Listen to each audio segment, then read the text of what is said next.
अपने बिलीफ को चैलेंज करो। मतलब क्या कि एक्चुअल में अगर आप ये चीज़ समझो और बहुत ही गहराई के स्तर पर समझो कि आप जो भी मानते हो मतलब क्या जो भी आपके बिलीव्स हैं, जो भी आपने सोच रखा है, जिस भी तरीके से सोच रखा है, क्या वो एक्चुअल में इस दुनिया में काम करता है? क्योंकि क्या चीज़ काम करती है और क्या नहीं, ये जानना बहुत ज़्यादा इंपॉर्टेंट है। अगर यही चीज़ आप में पता चल जाए कि एक्चुअल में इस दुनिया में क्या चीज़ हमारे लिए काम करती है और कैसे करती है, तो हम उस चीज़ का बहुत ही अच्छे तरीके से फ़ायदा उठा सकते हैं। आप मुझे बताइए, हाँ कि नहीं, है ना? तो अपने बिलीव्स का अगर हम इस्तेमाल करना सीख जाएँ, एक्चुअल में जो हमारे बिलीव्स जो हज़ारों सालों से बनते हुए आए हैं, मतलब जो थाउजेंड्स ऑफ ईयर्स पहले जिस तरीके से ह्यूमन सोचते थे एक्चुअली में, वो जो बिलीव्स उन्होंने जो उस समय मान रखे थे, वो कहीं न कहीं कह लो हमारी डीएनए में, हमारी जेनेटिक भी इस तरीके से हुई रखी है कि वो बिलीव्स हमारे अंदर आज भी मौजूद है। आप यकीन करो या ना करो, ये फैक्ट है। फैक्ट मतलब अगर आप इसके ऊपर रिसर्च करो और अगर ये चीज़ साफ प्रूवन है कि एक्चुअल में हम भी ज़्यादातर मामलों में आज भी उसी तरीके से सोचते हैं जैसे पहले के पुराने जो लोग जिस तरीके से सोचते थे। मतलब कह लो जो थाउजेंड्स ऑफ ईयर्स पहले लोग थे, वो भी आज इसी तरीके से सोचते हैं। अगर आप गहराई में समझो और बहुत ही गहरे स्तर पे समझो कि एक्चुअली में आप जिस तरीके से क्या सोच रहे हो, वो चीज़ के रियलिटी में मायने रखती है। मतलब एक्चुअल में अगर वो चीज़ यहाँ पे मौजूद है, तो हम उसका किस तरीके से फ़ायदा उठा सकते हैं, ये एट अ पॉइंट मूवमेंट है। अगर आप समझो और बहुत ही गहरे स्तर पर समझो कि बिलीव मतलब क्या, कि जो आप मानते हो मतलब क्या, जो आपने सच को मान रखा है। देखो बिलीव भी आज कई तरीके हो सकते हैं। एक तो जो आपने इमेजिन कर रखा है और एक जो रियलिटी बेस्ड है। अगर आप समझो कि इमेजिनेशन और रियलिटी में क्या डिफरेंस है, तो आप ये साफ देखोगे कि एक्चुअली में जिसे आप रियलिटी समझ रहे हो वो आपकी इमेजिनेशन है, और जिसे आप इमेजिनेशन समझ रहे हो वो आपकी रियलिटी है।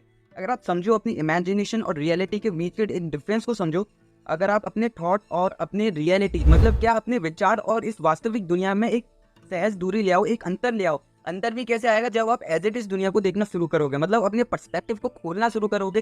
सिर्फ अपने तक अपने स्टैंड पॉइंट से इस दुनिया को नहीं देखोगे, और भी लोगों के कई अलग अलग नजरियों से अगर इस दुनिया को देखोगे, और एक्चुअल में सिर्फ एक नैरो पर्सपेक्टिव के थ्रू नहीं, इस दुनिया को काफी अलग अलग नजरों से देखना। मतलब अलग नजरों से क्या, कि अगर ऐसा किया जाए तो ऐसा हो सकता है, वरना अगर हम इस भी तरीके से करें तो भी ऐसा हो सकता है। मतलब एक डिफरेंट पाथ ऑफ वे, जिसे हम कह सकते हैं कि एक अलग रास्ता इस दुनिया को देखने का।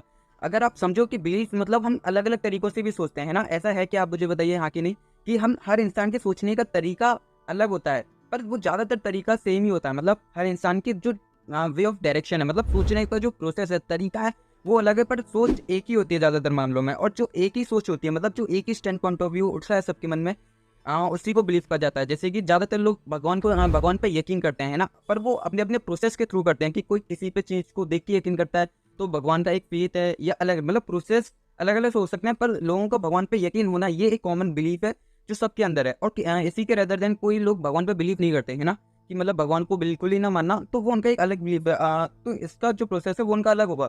मतलब मैं जो कहना चाह रहा हूँ, अगर आप उसको समझो कि हर किसी का प्रोसेस अलग है, process in the way of direction अलग है, पर वो जो कॉमन बिलीफ है वो सबका नॉर्मल, मतलब वो सबका एक सा ही है। अगर आप समझो, इसी चीज़ को बिलीव कहते हैं कि एक ऐसी कॉमन चीज़ जो सब लोगों ने मान रखी है, सब लोगों ने मतलब मैक्सिमम लोगों ने इस चीज़ को अपना रखा है, हाँ कि ऐसा ही है। पर अगर हम रियलिटी से खुद को कनेक्ट करें, रियलिटी से खुद को कनेक्ट करने का मतलब चीज़ों को उस प्रकार देखना जिस प्रकार वो एक्चुअली में है।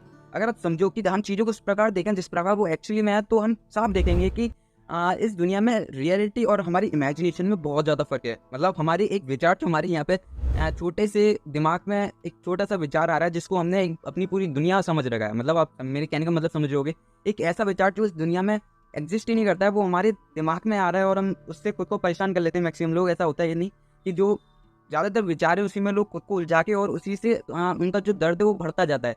अगर आप समझो कि जो इमेजिनेशन थॉट्स, जो माइंड की दुनिया है वो अलग है, और जो रियलिटी कनेक्ट है वो अलग है। और कहीं ना कहीं इसी के बीच के एक सहज दूरी को ना देख पाना हम सारे दुखों का जड़ है, कह लो कारण है।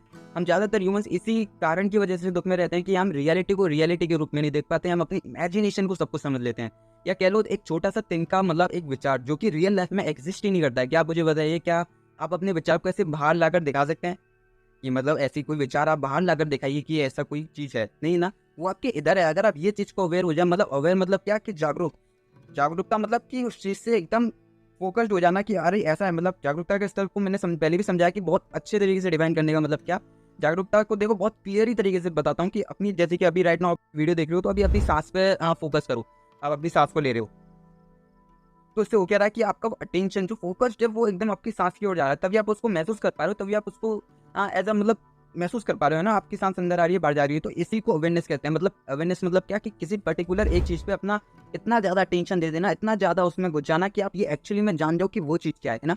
तो अगर आप समझो कि अवेयर हो जाना अपने थॉट्स के थ्रू, कि अगर आप अटेंशन को अपने थॉट्स पे अपने थॉट्स का मतलब मैं कहता हूँ कि अपने न्यूरॉन्स में अटेंशन दो, मतलब अपने दिमाग को ऐसा समझो, आपने अपनी खुद की बाहर एक रूह निकाल लिया, अपने खुद को एक बाहर के रूप से एक ऐसे इंसान, अपने आप खुद को देखो कि जो मेरे अंदर विचार आ रहा है क्या वो सच में दुनिया में एग्जिस्ट करता नहीं करता होगा। मैं मतलब बहुत ऑब्वियस सा चीज़ है ये कि जो हम सोचते हैं वो बाहर एग्जिस्ट ही नहीं करता। तो अगर आप ये सहज मतलब समझो कि जिस बिलीफ को आपने वर्षों से समझ रखा है क्या वो रियलिटी से कनेक्ट है, अगर वो रियलिटी से कनेक्ट है और कहीं ना कहीं आपका फायदा कर रहा है, तो वो बिलीफ आपके लिए बहुत अच्छा है और बिलीफ को बनाए रखो। इसलिए अपने हर एक बिलीफ को चैलेंज करो, उस पर उंगली उठाओ कि क्या वो रियलिटी से कनेक्ट है, क्या वो एक्चुअली में मेरी मदद कर रहा है किसी न किसी तरीके से। अगर कर रहा है मेरी मदद और वो रियलिटी से कनेक्ट है तो वो मेरे लिए बेस्ट है, उसको माने रखो। फिर वो चाहे पूरी दुनिया उस चीज़ पे यकीन करे या नहीं करे, कोई मतलब नहीं है।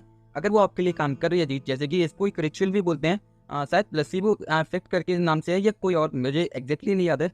तो वो ये है कि अगर हम किसी ऐसा एथलीट्स भी करते हैं कि वो अपना गेम खेलने से पहले, कि कुछ एथलीट्स गेम खेलने से पहले कुछ अपना पूजा वगैरह भी करते हैं या किसी चीज़ पे अपना, जिस पे उनका फेथ है, जिस चीज़ पे उनका बिलीफ है, उसको वो दोहराते हैं अपने मन में या किसी भी तरीके से, है ना। तो वो चीज़ कहीं ना कहीं उनको ऐसा लगता है कि वो उनके लिए काम करती है और कहीं ना कहीं ऐसा होता भी है कि उनके लिए वो चीज़ काम करे। तो मैं इसी चीज़ के बारे में कह रहा हूँ कि अगर कोई बिलीफ, कोई चीज़ है जिसको आपने मान रखा है सच, अगर वो आपके लिए काम करती है तो उसको माने रखो, उस पर काम करते रहो। मतलब वो समझो कि हाँ वो मेरे लिए है तो है, मतलब तुम मानो मत मानो, इसी तरीके से सोचो कि एक्चुअल में पूरी दुनिया भले उस चीज़ को नहीं माने, अगर वो चीज़ मेरे लिए काम करती है तो बस मेरे लिए बेस्ट है वो।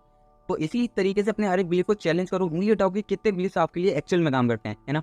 बस मैं इतना ही कहना चाहूँगा। Thank you.